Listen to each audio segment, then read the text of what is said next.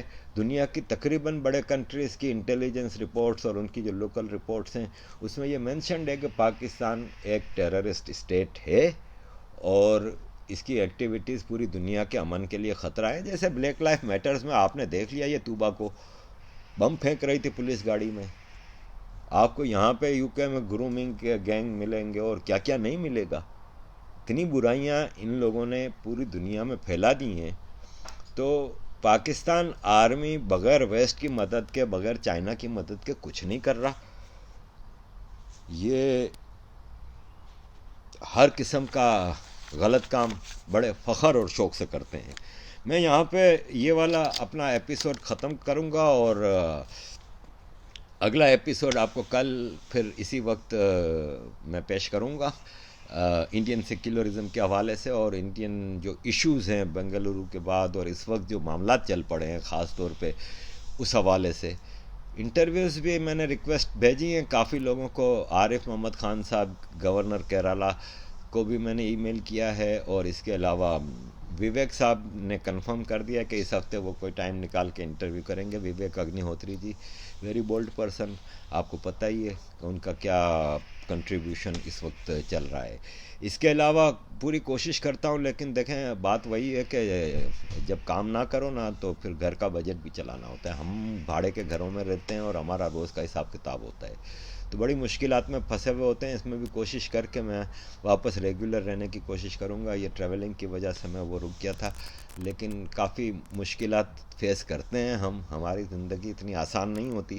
ہم لوگ ٹوٹل اپنا روز کے روز کمانے والوں کا یہ حساب کتاب ہوتا ہے. مشکلات صحیح, لیکن سلسلہ رکے گا نہیں, اور آپ لوگوں کا تعاون, آپ لوگوں کی مدد سے رستے تھوڑے آسان ہو جاتے ہیں. لیکن بہرحال سفر جاری رہے گا. Thank you very much for all your contribution and support اور میسیجز جو آپ اتنے مجھے بھیجتے ہیں. مشکلات بھی کچھ دوست نما دشمن کریٹ کر رہے ہیں آج کل, آئی ڈونٹ نو کیوں, حالانکہ ان کا بھی وہی راستہ ہے جو میرا راستہ ہے, لیکن پھر بھی کچھ وجوہات ہوتی ہیں. آئی ڈونٹ نو, انسانی ذہن ہے, انسانی نیچر ہے, انسانی کیریکٹر ہے نا, وہ بہت ہی ایک عجیب سی چیز ہے. اس کے بارے میں کبھی کچھ گارنٹی سے کہا نہیں جا سکتا. بہرحال تھینک یو ویری مچ عزیز دوستوں, and keep supporting. I'm asking you, do you really know? Do you know where you come from and where you go? Hello? You don't know? No. You can bullshit yourself. I came from heaven, I'm going back to heaven. If you're so sure that you're going back to heaven, why don't you go today?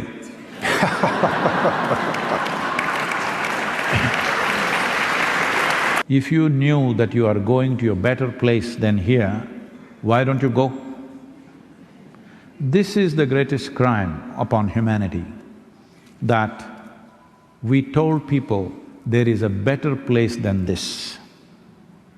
This is a crime, because this is not allowing human beings to live their life to their full depth and dimension, because they think the real life is elsewhere.